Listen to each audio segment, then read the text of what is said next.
Morning మ్యాగజైన్కి స్వాగతం. ప్రముఖ దినపత్రికలు వస్తున్న వార్తల వెనక జరుగుతున్న పరిణామాలు చూద్దాం. ఈనాడు చూస్తే గొంతెండుతో ఉంది అన్నటువంటి వార్తని హైలైట్ చేసింది. ప్రకాశం, అనకాపల్లి, కోనసీమ, శ్రీకాకుళం జిల్లాల్లో వెతలు, కరువు ప్రాంతాల్లో సమస్య తీవ్రం, పడిపోయిన భూగర్భ జలాలు, ఆర్డబ్ల్యూఎస్ కార్యాచరణకు దిగాల్సిన తరుణం ఆసనం. రాష్ట్రంలోని పలు జిల్లాల్లో వేసవ ప్రారంభానికి ముందే భూగర్భ జలమట్టాలు పడిపోతున్నాయి, ఉపరితల జలవనరులు ఎండిపోతున్నాయి. రానున్న 4-5 నెలల అవసరాలకు అంచనా వేసి ప్రభుత్వం తగిన కార్యాచరణ రూపొందించి అమలు చేయాల్సిన అవసరం ఉంది. వేసవిలో 12 జిల్లాల్లో సమస్య తీవ్రంగా ఉంటుందని ఈనాడు పరిశీలనలో వెల్లడైంది.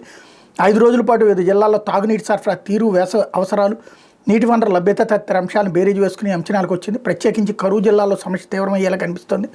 ఏలూరు, కృష్ణా, పల్నాడు, ప్రకాశం, శ్రీపొట్టి శ్రీరాములు, నెల్లూరు, తిరుపతి, చిత్తూరు, అన్నమయ్య, వైఎస్ఆర్, సత్యసాయి, అనంతపురం, కర్నూలు జిల్లాలో తాగునీటి ఎద్దడి తలెత్తచ్చు. 800 కోట్ల బకాయిల భారం. రాష్ట్రంలో 459 సమగ్ర రక్షిత తాగునీటి పథకాల CCWS నిర్వహణకు వైకాపా ప్రభుత్వం 800 కోట్ల బిల్లులు బకాయి పెట్టింది. ఇందులో సిబ్బంది జీతాల 50% విద్యుత్ ఛార్జీలు మిగతాది ఉంది. ఇట్లాంటి పరిస్థితుల్లో ఈ సమస్య ఉందన్నటువంటి వార్తని హైలైట్ చేశారు. ఇక్కడ ఒకటి, ఇదివరకడికి ఇప్పటికీ తేడా ఏంటి అంటే, ఇదివరకు జగనే ఈ మంచినీటి కొరతకు కారణం అని రాసేవాళ్ళు. ఇప్పుడు వచ్చేటప్పటికి మళ్ళీ బకాయిల పాయింట్ పెట్టుకొచ్చారు. ఇన్ని సంవత్సరాలైన భారతదేశానికి స్వతంత్రం వచ్చి 77 ఏళ్ళు అయింది. ఆంధ్రప్రదేశ్ ఏర్పడి 70 ఏళ్ళు దగ్గరగా అయింది. అయితే ఈ రోజుకి కూడా ఉమ్మడి ఆంధ్రప్రదేశ్ విడిపోయడమే తప్పించి కొత్త ప్రాంతం కాదు కదా. ఇవాళకి కూడా తాగునీరు ఎండాకాలం వస్తే ఎత్తుక్కోవాల్సిన పరిస్థితి వచ్చిందంటే రాష్ట్రం అభివృద్ధి చెందింది, అభివృద్ధి చేశాము అని చెప్పుకునేటటువంటి పరిస్థితి ఉందా? కాబట్టి నేను ఈ రాజకీయాలు మాట్లాడను దీంట్లో. కానీ ఇప్పుడు తక్షణం వాళ్ళకి మంచినీటి వసతి కల్పించాల్సిన అవసరం ఏంటుంది. ఇన్ని సంవత్సరాల్లో కూడా అనంతపురం కావచ్చు, కడప కావచ్చు, కర్నూలు కావచ్చు, చిత్తూరు కావచ్చు, పల్నాడు కావచ్చు, ప్రకాశం కావచ్చు, అలాగే కృష్ణా జిల్లాలోని వినుకొండ ఆ ఏరియాలు కావచ్చు, ఇవన్నీ ఇదే కృష్ణా జిల్లాలో విస్సనపేట ఆ ఏరియాలు కావచ్చు, అంటే మెట్ట ప్రాంతాలు. కృష్ణా జిల్లాలో కూడా నీళ్ళు అందే ప్రాంతం పరిమితంగానే ఉంది. అలాగే పశ్చిమ గోదావరిలో కూడా నీళ్ళు అందే ప్రాంతం పరిమితంగానే ఉంది. మిగతా ప్రాంతాలన్నీ కష్టాల్లోనే ఉంటాయి. వాళ్ళ గురించి అసలు ఏ రోజున ఏ ప్రణాళికలు ఉండవు. అదేదో ఇప్పుడు ఈ ప్లాన్లే చెప్పుకుంటుంటారు.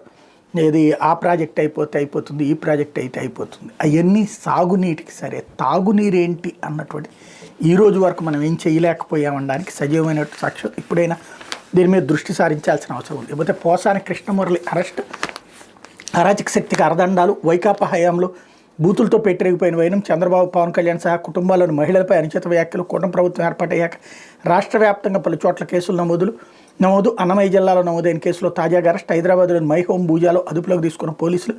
వైకాపా హయాంలో నాటి ప్రభుత్వ పెద్దల అండదండలు, ఆదేశాలతో చంద్రబాబు, పవన్ కళ్యాణ్, నారా లోకేష్ సహా నాటి ప్రతిపక్షంలోని ముఖ్యులు వారి కుటుంబాల్లోని మహిళలపై అసభ్య పదజాలం, బూతులతో పెట్టిరిగిపోయిన సినీ నటుడు వైకాపా నేత పోసాని కృష్ణమురళి పాపం ఎట్టకేలకు పండింది. చిత్ర పరిశ్రమలో వర్గ విభేదాలు సృష్టించేలా అనుచిత వ్యాఖ్యలు చేస్తున్న ఫిర్యాదుపై అన్నమయ్య జిల్లా ఓబులవారిపల్లి పోలీస్ స్టేషన్ పరిధిలో 2 రోజుల కిందట నమోదైన ఒక కేసులో పోలీసులు బుధవారం రాత్రి 8:30 గంటల సమయంలో ఆయన అరెస్ట్ చేశారు. హైదరాబాద్లోని రాయదుర్గం మైహోమ్ భూజ అపార్ట్మెంట్లో ఆయన నివాసానికి వెళ్ళి ఓబులవానిపల్లి పోలీసులు ఆయన అరెస్ట్ చేశారన్నటువంటి వార్తని హైలైట్ చేశారు. ఇది విచిత్రమైనటువంటిది. సరే, పాత రోజుల్లో విమర్శించిన దాని గురించి అప్పుడు కేసులు పెట్టారంటే ఒక అర్థం ఉంది. కానీ 2 రోజుల క్రితం కేసు నమోదైందట. అది కూడా ఓబులవారిపల్లె పోలీస్ స్టేషన్. అది కూడా సినిమా వాళ్ళ మధ్యన విభేదాలు సృష్టిస్తారని సినిమా వాడు పెట్టాలి కానీ కేసు బయట ఎవరో పెట్టిన కేసు అంటే దీన్ని బట్టి అర్థమవుతుంది. ఆ లెక్కనైతే ఇప్పుడు మొన్న ఇతని పేరేంటి, పృథ్వీ మాట్లాడిన దానికి సమాజంలో అన్రెస్ట్ అని చెప్పేసి ఇంకొకరు కేసు పెడితే తీసుకుంటారా అంటే లేదు. ఒకటి, పోసాని కృష్ణమురళి భాషను నేను పొరపాటును కూడా సమర్థించను. ఆ రోజునే ఖండించానది తప్పని చెప్పాను, విమర్శించాను కూడా. ఏంటి పోసాని ఇదేం భాష అన్నటువంటిది, సంస్కారం ఉండాలి కదా అని కూడా మాట్లాడాం. అట్లాంటి భాష మాట్లాడినటువంటి వ్యక్తి అధికారం దిగేటప్పటికి అర్జెంటుగా జాగ్రత్త పడ్డాడు. కాకపోతే వెంటాడుతుంది అన్నటువంటి, కరెక్ట్ వీళ్ళు రాసింది, పాపం వెంటాడుతుంది అన్నటువంటి పాయింట్ అయితే ఇక్కడ నడుస్తోంది. లేకపోతే నిస్సహాయక స్థితిలో రైతులకి అన్నదాతకి ఆత్మహత్య ఆలోచన రాకూడదు, ఒత్తిడి తొలగిస్తూ భరోసా కల్పించడం లక్ష్యం. 100 కోట్లతో ప్రత్యేక నిధి ఏర్పాటుకు సర్కారు సన్నాహాలు. ఎన్ని లక్షలు పెట్టుబడి పెట్టినా ఇబ్బడి ముబ్బడిగా పురుగు మందులు చల్లిన వాతావరణం అనుకూలిస్తే పంట దిగుబడి వస్తుంది. జాతీయ అంతర్జాతీయ పరిణామాలు, ఎగుమతులకు అనుగుణంగానే ధర లభిస్తుంది. లేదంటే రాత్రి బావులు కష్టపడిన ప్రయోజనం ఉండదు. వరుసగా 2-3 ఏళ్ళు నష్టపోతే రైతులు తలరాత్లే మారిపోతాయి. అప్పులు ఇచ్చిన వాళ్ళ నుంచి ఏదైతే దీంట్లో చాలా కీలకమైనటువంటి పాయింట్ అలా అప్పులు ఇచ్చిన వాళ్ళ దగ్గర నుంచి ఒత్తిడి ఒకవైపు తీర్చలేని అసహాయ స్థితి, మరోవైపు ఏ దారి లేని పరిస్థితుల్లో బలవన్మరణాలకు పాల్పడుతున్నారు. ఒక రైతు ఆత్మహత్య చేసుకుంటే భార్యాబిడ్డలు తల్లిదండ్రులు నిరాధారంగానే మిగిలిపోతున్నారు. ఆత్మహత్య చేసుకున్న కుటుంబాలను ఆదుకోవడం కాదు, వారు అలాంటి ఒత్తిడిలోకి వెళ్లకుండా చేయడం ముఖ్యం. వాటి పురికొల్పే పరిస్థితుల నుంచి బయటికి తేవాలి. వారి ఆర్థిక పరిస్థితిని చక్కదిద్దడంతో పాటు మానసిక స్థాయిని నింపేలా ఉపశమన చర్యలు చేపడితే రైతు ఆత్మహత్యలు నివారించవచ్చు. వీటన్ని నేపథ్యంలో 100 కోట్లతో ప్రత్యేక నిధి ఏర్పాటు చేయాలని ప్రభుత్వం ఆలోచిస్తుంది. బ్యాంకర్ల సహకారంతో ఫండ్ ఏర్పాటు చేసి ఆలోచన చేస్తున్నారు. దీనికి నిధులు ఒక్కటే కాదు, మానసిక నిపుణులతో కూడిన బృందాలు ఏర్పాటు చేసి గ్రామాలు, కుటుంబాల వారీగా రైతుల కుటుంబ సభ్యులకు కౌన్సిలింగ్ ఇచ్చే చర్యలు అవసరం. ఇందుకు 100 కోట్ల కదా, అవసరమైతే ఎంతైనా ఖర్చు చేసి రైతుకు ఆత్మహత్య అనే ఆలోచన రాకుండా చేయాలి అన్నటువంటి వార్తని హైలైట్ చేశారు. ఇక్కడ కౌన్సిలింగ్తో ఏమవుతుంది? సైక్రియాట్రిస్ట్ కౌన్సిలింగ్లతో ఆ ఊళ్ళో మాత్రం ఎవరైనా నువ్వు చచ్చిపో అని చెప్తారు. రైతుకి ఖచ్చితంగా సమస్యను పరిష్కరించే ఆలోచన ఉండాలి. ఈ డబ్బులు ఈ కౌన్సిలర్ తీసుకుంటారు, సైక్రియాట్రిస్టులు తీసుకుంటారు. అంతకుమించి ఒరిగేదేం లేదు. దేని 100 కోట్ల రూపాయలు ఇస్తున్నారంటే ఒక అద్భుతమైనది ఏదో ఫండింగ్ బిగిన్ చేసి వాళ్ళ దగ్గర నుంచి క్రాప్ కొనుక్కోవడం, మన టమోటా కొంటాం లేకపోతే కనుక మిర్చి కొంటామన్నారు కదా, అట్లాంటిది ఏదో చేసి ప్రారంభం 100 కోట్లు, మిగతాది ఏమైనా తీసుకెళ్తారేమో అనుకున్నా. తీరా చూస్తే కౌన్సిలింగ్ ఇవ్వడానికి 100 కోట్ల రూపాయలు అంటే రైతుకేం ఒరుగుతుంది దాంతో? అయ్యా నువ్వు ఆత్మహత్య చేసుకోదే, నీ రోజులు మంచి రోజులు వస్తాయా, నువ్వు బాగుపడతావయ్యా అని చెప్తారు. ఆ బాగుపడేటట్టయితే ఆయన ఆత్మహత్య ఎందుకు చేసుకోవాలనుకుంటాడు? ఇది పరిష్కారం కావాల్సినటువంటి అంశాన్ని వేరే వైపుకి తీసుకెళ్తున్నాను. నేను ఇంకా మనం మాట్లాడుకున్నాం కదా, ఏదైతే వెహికల్స్ ఉన్నాయి మన దగ్గరనే, లాజిస్టిక్స్ ఉన్నాయి, వాటి నుంచి ఆ సరుకులు తీసుకొచ్చి మిగతా చోట్ల అమ్మించడం ఏమైనా చేస్తారేమో అనుకుంటే చివరికి ఈ రూట్లో వెళ్తున్నారు. కాకపోతే అందరికీ పింఛన్ అంటూ అసంఘటిత కార్మికులకు, గిగ్ వర్కర్లకు వర్తింపు, ప్రజలందరికీ వర్తించేలా పింఛన్ పథకాన్ని తీసుకొచ్చింది కేంద్రం యోచిస్తుంది. అవసరమైతే కొన్ని ప్రస్తుత పథకాలను విలీనం చేసి అసంఘటిత రంగంలోని కార్మికులకు వర్తించేలా ప్రభుత్వం దీన్ని తీసుకురానుందని కార్మిక ఉపాధి కల్పన శాఖ వర్గాలు బుధవారం వెల్లడించాయి. నిర్మాణ రంగ కార్మికులు, ఇళ్లలో పనులు చేసేవారు, గిగ్ వర్కర్లు వంటి వారికి ప్రభుత్వ నిర్వహణలోని కొన్ని పథకాలు అందడం లేదు. కొత్తగా రాబోయే సార్వత్రిక పథకం ఇలాంటి వారితో పాటు స్వయం ఉపాధి పొందుతున్న వాళ్ళకి వర్తించబోతుంది. అసంఘటిత రంగంలో పనిచేసే వారి కోసం అటల్ పెన్షన్ యోజన, వీధి వ్యాపారుల కోసం ప్రధానమంత్రి శ్రమయోగి మాన్ధన్ యోజన, రైతులకు ప్రధానమంత్రి కిసాన్ మాన్ధన్ యోజన వంటివి ప్రస్తుతం ఉన్నాయి. పదవి విరమణ తర్వాత నెలకు 1000 నుంచి 3000 రూపాయలు వీటి కింద అందుకునేది. పౌరులు నెలవారీగా 55 నుంచి 200 రూపాయల వరకు చెల్లిస్తుండగా ప్రభుత్వం అంతే మొత్తాలను జమ చేస్తుంది.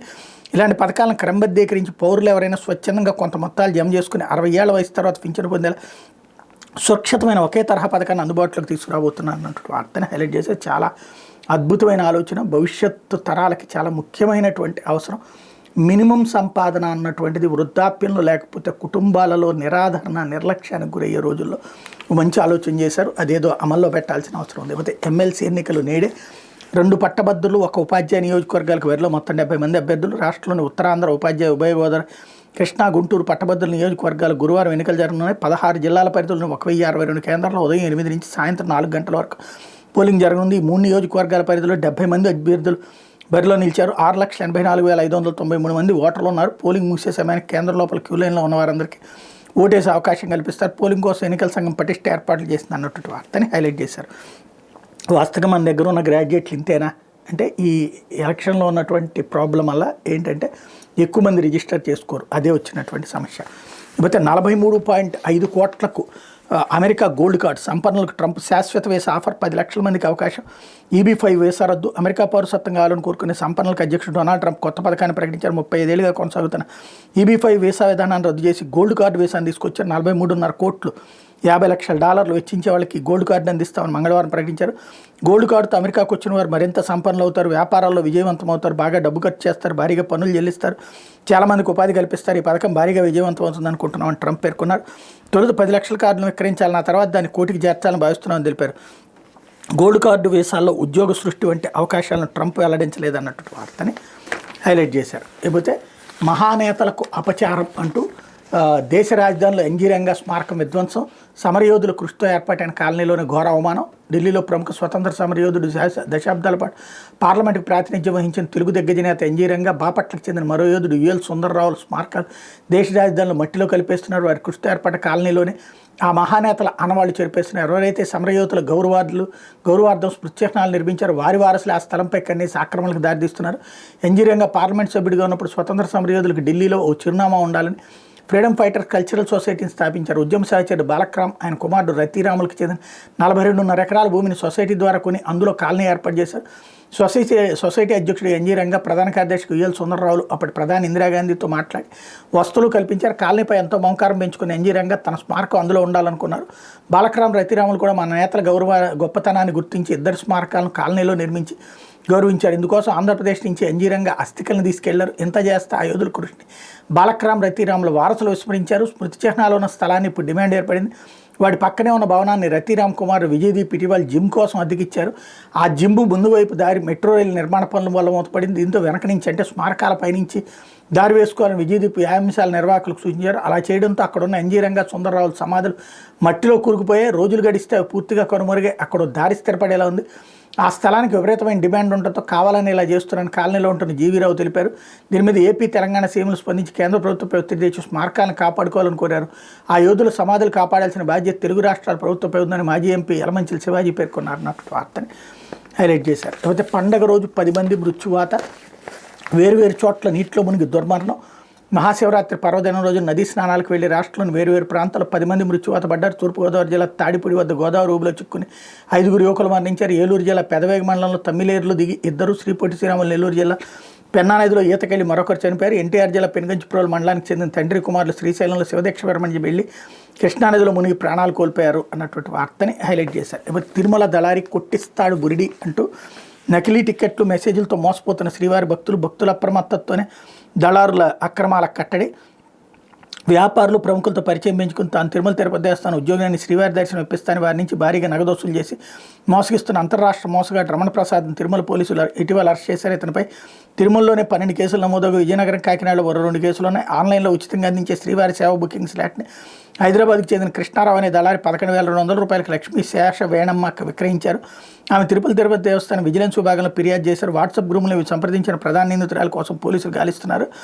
300 రూపాయల ప్రత్యేక ప్రవేశ దర్శనం నకిలీ టికెట్ విక్రయిస్తుంది దళారు లక్ష్మీపతి మణికంఠ, భానుప్రకాష్. తిరుపతికి చెందిన టాక్సీ డ్రైవర్లు శశి, చెన్నై జగదీష్లను తిరుమల తిరుపతి దేవస్థానం విజిలెన్స్ అధికారులు అదుపులోకి తీసుకున్నారు.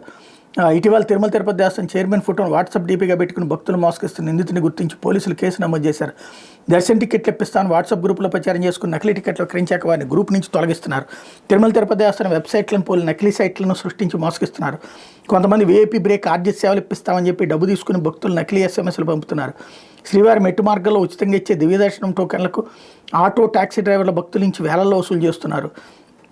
తిరుమలలో గదులు, లడ్డూలు ఇప్పిస్తామని చెప్పి మోసగిస్తున్నారు. భక్తులు అప్రమత్తంగా ఉండి సమాచారం తెలుసుకుని తిరుమల తిరుపతి దేవస్థానం అధికారిక వెబ్సైట్, టోల్ ఫ్రీ నంబర్లని సంప్రదించాలి. తిరుమల తిరుపతి దేవస్థానం ఆన్లైన్లో 3 నెలల ముందుగానే అర్జిత్ సేవలు, 300 ఎస్సీడీ టికెట్లు, వికలాంగులకు, వృద్ధులకు ఉచిత టోకెన్లు, గదులు కేటాయింపు, శ్రీవారి సేవా స్లాట్లు ఉంటాయి అంటూ తిరుమల తిరుపతి దేవస్థానం ఇచ్చిన ప్రకటన ఇక్కడ హైలైట్ చేశారు. లేకపోతే వేగంగా భోగాపురం విమానాశ్రయ పనులు. విజయనగరం జిల్లా భోగాపురంలో తలపెట్టిన అల్లూరి సీతారామరాజు అంతర్జాతీయ విమానాశ్రయ నిర్మాణ పనులు ముమ్మరంగా సాగుతున్నాయి. మొదటి విడత కింద 4,650 కోట్లతో జీఎంఆర్ సంస్థ ఈ పనులు చేపట్టింది. 2026 జూన్ నాటికి పూర్తి చేస్తామన్న సంస్థ ప్రకటించిన జనవరి నాటికి పూర్తి చేయించాలని సంకల్పంతో ప్రభుత్వం మౌలిక వసతులు కల్పిస్తోంది అన్నట్టు వార్తని హైలైట్ చేశారు. లేకపోతే సాక్షి వచ్చేటప్పటికి రెడ్ బుక్ రాజ్యాంగం అంటూ బాబు నియంతృత్వం, చిన్నబాబు నిరంకుశత్వం, అబద్ధపు వాంగ్మూలంతో అక్రమ అరెస్టులకు కుట్ర, నిబంధనలకు విరుద్ధంగా 164 సిఆర్పిసి వాంగ్మూలం నమోదు, ప్రభుత్వ పెద్దల ఆదేశాలతో బరితెగించిన సిఐడి, చట్టబద్ధ దర్యాప్తు ప్రక్రియను భ్రష్టు పట్టిస్తున్న చంద్రబాబు సర్కార్, న్యాయ ప్రక్రియను అపహాస్యం చేస్తూ కుట్ర, టీడీపీ ప్రధాన కార్యం చెప్పినట్టుగా అబద్ధపు వాంగ్మూలంతో కుతంత్రం, జీవితంలో ఏనాడు చూడని వ్యక్తుల పేర్లను కూడా చెప్పించే కుయుక్తి, మద్యం విధానంపై కేసులు, అక్రమ అరెస్టులకు పన్నాగం, తప్పుడు వాంగ్మూలంతో సంబంధం లేని వ్యక్తులను ఇరికించే స్కెచ్ అంటూ బేబీ మిథున్ రెడ్డి, పెద్దిరెడ్డి వీళ్ళ పేర్లు రాయవిస్తున్నట్టున్నారు. అందుకోసం రాసినటువంటి వార్తలాగా ఉంది. లేకపోతే పోసాని కృష్ణమురళి అక్రమ అరెస్ట్ అంటూ రెడ్ బుక్ రాజ్యాంగ కుట్రలతో చంద్రబాబు ప్రభుత్వం యథేచ్ఛంగా విధ్వంసానికి బరితెగిస్తుంది. టీడీపీ కూటమి నియంతృత్వ పాలన రాష్ట్రంలో రాజ్యాంగ హక్కులను కాలరాస్తుంది, పౌరుల ప్రాథమిక హక్కులను పాశవికంగా అణచేస్తుంది, చట్టబద్ధ దర్యాప్తు ప్రక్రియను భ్రష్టు పట్టిస్తుంది, ధర్మబద్ధ న్యాయ ప్రక్రియను మంటగలుపుతోంది. అందుకోసం పోలీస్ శాఖ ద్వారా అధికారిక గూండాగిరికి పాల్పడుతోంది. సిఐడి విభాగాన్ని తమ కక్ష సాధింపు చర్యలకు సాధనంగా చేసుకుంటుంది. రాష్ట్రంలో అన్ని వ్యవస్థలు నిర్వీర్యం చేస్తూ పచ్చకుట్రలు అంతకంతకు పదును పెడుతుంది. వైఎస్ఆర్సీపీ హయాంలో మద్యం విధానంపై టీడీపీ కూటమి ప్రభుత్వం నమోదు చేసిన అక్రమ కేసు దర్యాప్తు తీరే చంద్రబాబు కుతంత్రానికి తాజాగా మరో తార్కాణ, ఏకంగా 164 సిఆర్పిసి పేరిట అబద్ధ వాంగ్మూలం నమోదుకు తెగబట్టం, బాబు కుట్రకు పరాకాష్ట. మరోవైపు ప్రముఖ సినీ నటుడు పోసాని కృష్ణమురళిని బుధవారం రాత్రి హైదరాబాద్లో అక్రమంగా అరెస్ట్ చేయడం టీడీపీ కూటమి ప్రభుత్వ కక్ష సాధింపు కుతంత్రంలో తాజా పరం. ఏనాడు చేసిన సాధారణ వ్యాఖ్య ఆధారంగా టీడీపీ కూటమి ప్రభుత్వం కక్ష సాధింపులకు పాల్పడింది. ఆయన అక్రమంగా అరెస్ట్ చేసి వికటాటహాసం చేస్తోంది. చంద్రబాబు ప్రభుత్వం రెడ్ బుక్ రాజ్యాంగ అమానుష పాలనలో మరిన్ని దారుణాలు చూడాల్సి వస్తుందని యావత్ రాష్ట్రం బెబ్బేలెత్తిపోతుంది. పక్కా రాజకీయ కుట్రతోనే ముందస్తుగా అక్రమ అరెస్టులు, కుటుంబ సభ్యులకు కనీస సమాచారం లేకుండా అరెస్టు, హైకోర్టు ఆదేశాలకు విరుద్ధంగా BNS 111 కింద కేసు, టీడీపీ కూటమి ప్రభుత్వ కుతంత్రం మీద గురువారం తేదీతో బుధవారం రాత్రి అరెస్ట్ అన్నట్టు వార్తని హైలైట్ చేశారు. ఇకపోతే ఇంతలో ఎంత తేడా అంటూ నాడు నేడు మూలధన వ్యయం పారిశ్రామిక వృద్ధిలో భారీ వ్యత్యాసం. 2024-25 బడ్జెట్ కేటాయింపులు మూలధన వ్యయం కేవలం 27% ఖర్చు. 2023-24 జగన్ సర్కార్ బడ్జెట్ కేటాయింపులు ఏకంగా 62% ఖర్చు. 19 రాష్ట్రాలు ఇప్పుడు చివరి నుంచి ఏపీకి 3వ స్థానం. అట్టడుగున Jharkhand, Chhattisgarh, AP. SBI research నివేదిక వెల్లడి. 2023-24లో పారిశ్రామిక వృద్ధి 7.42%, 2024-25లో 6.71%.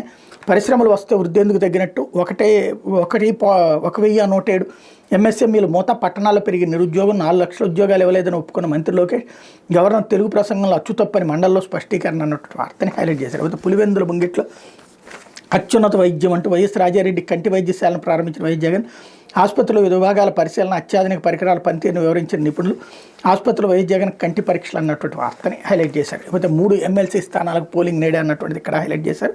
మరి పార్లమెంటుదే నిర్ణయాధికారం అంటూ క్రిమినల్ కేసులో దోషులుగా తేలిన రాజకీయ నాయకులపై జీవితకాల నిషేధం విధించాలన్న వెంటనే కేంద్ర ప్రభుత్వం వ్యతిరేకించింది. వాళ్ళపై అనర్హత వేటు వేయడం అనేది కేవలం పార్లమెంట్ పరిధిలోని అంశమైన ఉద్ఘాటించింది. దీంతో న్యాయ వ్యవస్థకు సంబంధం లేదని సుప్రీంకోర్టులో అఫిడవిట్ దాఖలు చేసింది అన్నటువంటి వార్తని హైలైట్ చేశారు. ఇకపోతే మహాకుంభమేళాకు ఇక సెలవు.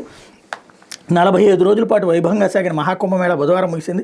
శివరాత్రి పర్వదిన వేళ ప్రయాగరాజ్ త్రివేణి సంగమంలో పుణ్యస్నానాల ఘట్టానికి తెరబడింది. ప్రపంచంలోని అతిపెద్ద సామూహిక వేడుకగా రికార్డులకు ఎక్కిన మహాక్రతు జనవరి 13 పౌప్య పూర్ణిమ రోజున ప్రారంభమైంది. హరిహర మహాదేవ్ అనే మంత్రోచ్చారంతో ఈ ప్రాంతమంతా మారుమోగిపోయింది. భక్తులపై హెలికాప్టర్ల ద్వారా పూలవర్షం కురిపించారు. మళ్ళీ 144 ఏళ్లకు మహాకుంభమేళా జరగబోతోంది అన్నటువంటి వార్తని హైలైట్ చేశారు. ఇకపోతే పేదల సంఖ్య పైకి అంటూ పేదలు ధనికులుగా మారడం లేదు. కోవిడ్ తర్వాత ఇబ్బడి ముబ్బడిగా పెరిగిన ధనికుల సంపద. కోవిడ్ అనంతరం ధనికుల సంపద గణనీయంగా పెరుగుతోంది. అదే సమయంలో పేదల సంఖ్య పెరుగుతూ పోతుంది. 1990లో దేశంలోని మొత్తం ఆదాయం 34% వాటా బిలియనీర్లది కాగా ఇప్పుడు అది 57% పెరిగింది. అయితే అదే సమయంలో కోట్లాది మంది ఆదాయం 22.2% నుంచి 15% పడిపోయింది. దేశంలో లగ్జరీ ఉత్పత్తులకు ఉన్న డిమాండ్ సాధారణ వినియోగ వస్తువులు లేకపోవడం గమనార్హం. భారత వినియోగ ఆధారిత ఆర్థిక వ్యవస్థ కలిగిన దేశంగా ఉన్నందున ప్రభుత్వ నిర్ణయాలు ప్రజల కొనుగోలు శక్తిని పెంచే విధంగా ఉండాలని బ్లూమ్ వెంచర్స్ నివేదిక సూచిస్తోంది అన్నటువంటి వార్తని హైలైట్ చేశారు. ఇకపోతే వీసీల బలవంతపు రాజీనామాలపై ఆధారాలు ఉన్నాయి. వైఎస్ఆర్సీపీ ఎమ్మెల్సీ చంద్రశేఖర్ రెడ్డి రాష్ట్రంలో యూనివర్సిటీ వైస్ ఛాన్సలర్ను బెదిరించి మరి రాజీనామాలు చేయించిన ప్రభుత్వ రౌడీయిజం మీద అన్ని ఆధారాలు ఉన్నాయి. వైఎస్ఆర్సీపీ ఎమ్మెల్సీ పర్వతరెడ్డి చంద్రశేఖర్ రెడ్డి వెల్లడించారు. నెల్లూరు నగర పార్టీ కార్యాలయంలో బుధవారం ఆయన మీడియాతో మాట్లాడుతూ వీసీల బలవంతపు రాజీనామాలకు సంబంధించిన ఆంగ్ల తెలుగు దినపత్రికల క్లిప్పింగ్లు, వీడియోలు వీసీల రాజీనామా లేఖలకు లోకేష్కి అందజేస్తామన్నారు. మండలంలో ఆయన చేసిన ప్రకటన కట్టుబడి దీనిపై జ్యుడిషియల్ విచారణకు ఆదేశించాలని డిమాండ్ చేశారు. రాష్ట్రంలో 19 మంది వీసీలు ఉంటే కూటమి ప్రభుత్వం వచ్చాక కేవలం 3 రోజుల్లో 17 మంది వీసీలను బెదిరించి భయపెట్టి రాజీనామాలు చేయించారని చంద్రశేఖర్ రెడ్డి తెలిపారు. మిగిలిన ఇద్దరిలో ఒకరు చంద్రబాబు సామాజిక వర్గానికి చెందినవారు, మరొకరు మంత్రి అచ్చెన్నాయుడు బంధువు కావడంతోనే వారికి మినహాయింపు ఇచ్చారన్నారు.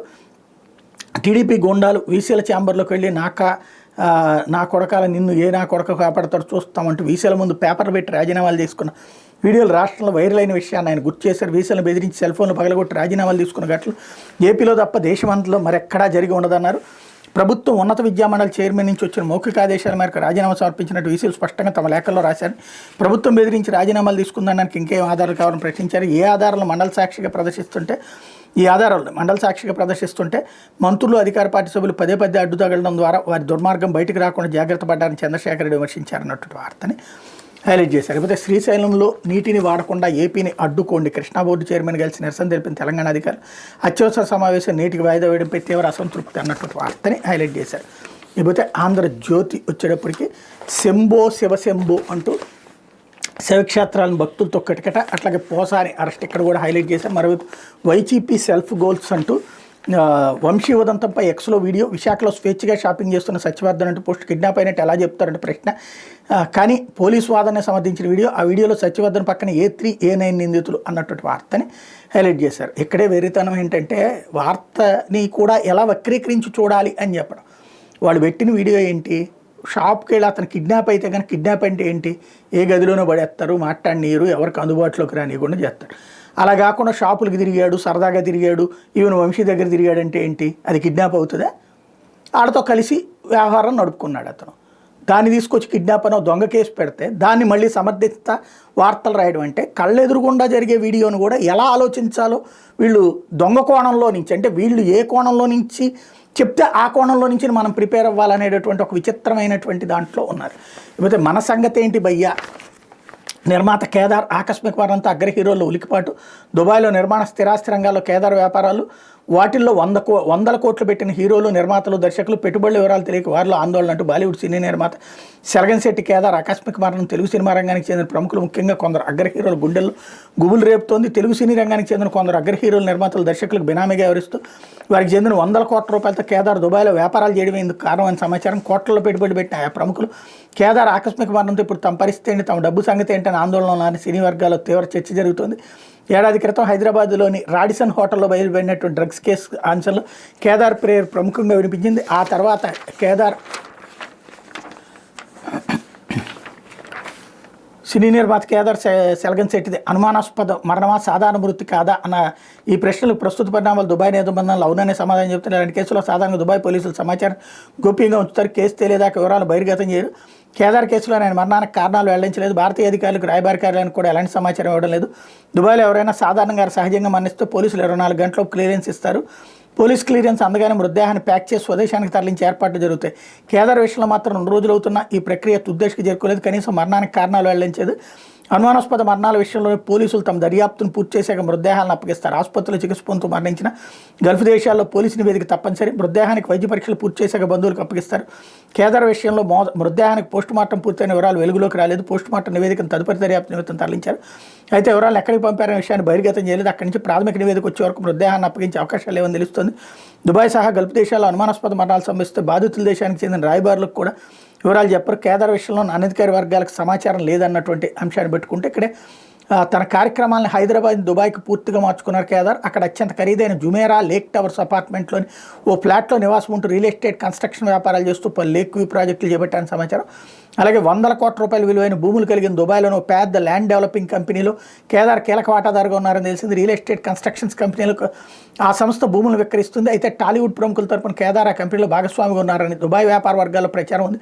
రిజిస్టర్ ఆఫ్ కంపెనీస్ సమాచారం మేరకు సెలగం శెట్టి కేదార్ 9 కంపెనీలు డైరెక్టర్, చైర్మన్ వంటి కీలక హోదాలో ఉన్నారు. ఈ సంస్థలని చాలా వరకు కన్స్ట్రక్షన్, ఎంటర్టైన్మెంట్ రంగాలకు సంబంధించినవి. అయితే కేదార్తో సన్నిహిత సంబంధాలు ఉన్న అగ్ర హీరోలు, నిర్మాతలు, బడా దర్శకులతో పాటు కొందరు రాజకీయ నాయకులు కూడా ఆయా వ్యాపారంలో 100 కోట్లు పెట్టుబడి పెట్టారని తెలుస్తుంది. వీళ్ళందరూ కేదార్ బినామీగా వ్యవహరించేవాడని చెప్తున్నారు. కేదార్ని కలిసేందుకే ఆయా ప్రముఖులు తరచూ దుబాయ్ వెళ్ళి వచ్చేవారని సినీ వర్గాల్లో ప్రస్తుతం తీవ్ర చర్చ జరుగుతుంది. అయితే ఆ పెట్టుబడుల లెక్కలు, వివరాలను కేదార్కి మాత్రమే తెలియడంతో అతను నమ్మి డబ్బు ఇచ్చిన ప్రముఖుల పరిస్థితి ఇప్పుడు అగమ్యగోచరంగా మారిందంటున్నారు. ఇక ఉమ్మడి నిజామాబాద్ జిల్లాకు చెందిన మాజీ ఎమ్మెల్యే కేదార్ మరణించినప్పుడు అక్కడే ఉన్నట్టు సమాచారం. ఆయన మాత్రమే కాదు, రాజకీయ సినీ రంగాలకు చెందిన పలువురు ప్రముఖులు 4 రోజులుగా దుబాయ్లోనే ఉన్నట్టు తెలిసింది. కాగా తాను దుబాయ్లో లేనని హైదరాబాద్లోని తన నివాసంలో ఉన్నానని పేర్కొంటూ మాజీ ఎమ్మెల్యే పైలట్ రోహిత్ రెడ్డి బుధవారం వీడియో విడుదల చేశారంటూ ఇంకో వార్తని హైలైట్ చేశారు. లేకపోతే ఇంటి నుంచి పనిచేస్తారా, ఐటీ ఆధారిత రంగ ఉద్యోగులపై సర్వే, వర్క్ ఫ్రమ్ హోమ్ను ప్రోత్సహించాలని సర్కారే వచ్చిన ఇతర రాష్ట్రాలకు వెళ్లకుండా స్థానికంగా సదుపాయాల కల్పన, కంపెనీలు ఉద్యోగులకు తగ్గనున్న ఖర్చులు, రాష్ట్రంలో పెరగనున్న ఆర్థిక కార్యకలాపాలు, ఉద్యోగుల సేవలు రాష్ట్రానికి అందుబాటులో టికెల అభిప్రాయం తెలుసుకునేందుకు సర్వే, తర్వాత యాజమాన్యాలతో సంప్రదింపులు అన్నటువంటి వార్తని హైలైట్ చేశారు. లేకపోతే అమెరికా పౌరసత్వం ఇక్కడ కూడా హైలైట్ చేశారు. మరోవైపు పెద్దల పోరులు గెలుపు ఎవరిదో, సార్వత్రిక ఎన్నికల అనంతరం తొలి సమరం ప్రతిష్టాత్మకంగా తీసుకుంటున్న కూటమి, పట్టభద్రుల స్థానాలు టీడీపీ పోటీ, టీచర్ సీట్లు ఏపీడీఎఫ్కి మద్దతు, కృష్ణా గుంటూరు ఉమ్మడి గోదావరిలో ద్విముఖ పోటీ, ఉత్తరాంధ్రలో త్రిముఖ పోరు, ఎన్నికల్లో పోటీకి వైసీపీ దూరం కానీ పీడీఎఫ్ అభ్యర్థులకు లోపాయకారి మద్దతు అన్నటువంటి వార్తని హైలైట్ చేశారు. అంటే ఇవాళ వాళ్ళు గట్టి పోటీ ఇస్తున్నారు కాబట్టి వాళ్ళని వైసీపీలకు తోసేశారనమాట. ఇకపోతే హోంవర్క్ చేయలేదని వార్తలు అంటూ ఒంగోలులో ట్యూషన్ టీచర్ దారుణం, కేసు నమోదు.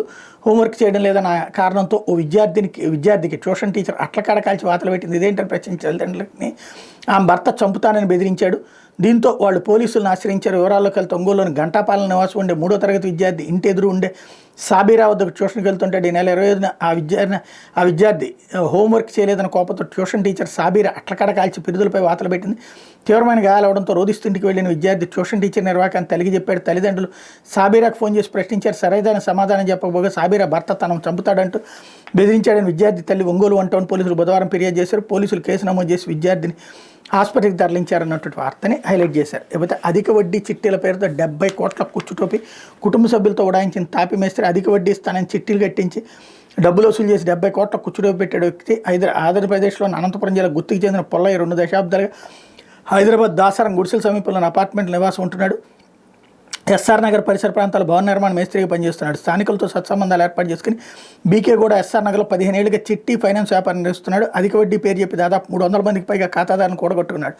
డబ్బు కోసం ఖాతాదారు నుంచి ఒత్తిడి పెరగడంతో పుల్ల ఈ నెల 24, 25, 26 తేదీలో చెల్లిస్తానని నమ్మబలికారు. 23వ తేదీ సాయంత్రం తన ఫార్చునర్ వాహనాన్ని ఇంట్లోనే వదిలి ఓ క్యాబ్లో తన కుటుంబ సభ్యులతో వెళ్ళిపోయినట్టు తెలుస్తుంది. మొత్తంగా వసూలు చేసిన దాదాపు 70 కోట్లతో ఉడాయించినట్టు చెప్తున్నారు.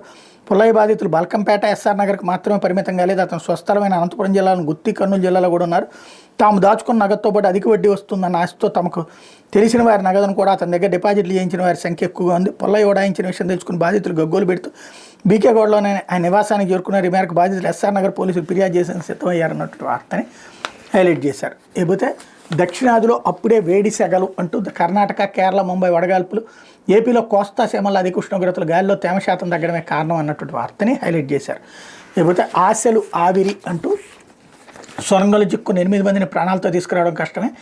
శ్రీశైలం ఎడవగట్టు కాలువ సొరంగంలో చిక్కున్న 8 మంది జాడప్పటికే తెలియలేదు. శనివారం ఉదయం 8:30 గంటలకి ప్రమాదం జరిగే దాదాపు 5 రోజులుగా సహాయక చర్యలు కొనసాగుతున్న వారు ఏ ప్రాంతంలో చిక్కున్నారో విషయంలో ఎలాంటి స్పష్టత రాలేదు. పుష్ కెమెరాలు, ప్రోబోస్కోప్లు వినియోగించడంతో పాటు సోనార్ ద్వారా సంకేతాలు కనుగొనాలని ప్రయత్నించిన ఇప్పటి వరకు వారు ఆచూకీ తెలియదు. దీంతో వాళ్ళని రక్షించి బయటికి తీసుకురావడంపై ఆశలు ఆవురవుతున్నాయని సహాయ చర్యలు పాల్గొంటున్న ఎన్డీఆర్ఎఫ్, ర్యాట్ హోల్ మైనర్స్, ఇతర బృందాల సిబ్బంది అంటున్నారన్నటువంటి వార్తని హైలైట్ చేశారు. ఇది దినపత్రికలో వచ్చిన వార్తలు వెనకాల జరుగుతున్న పరిణామాలు.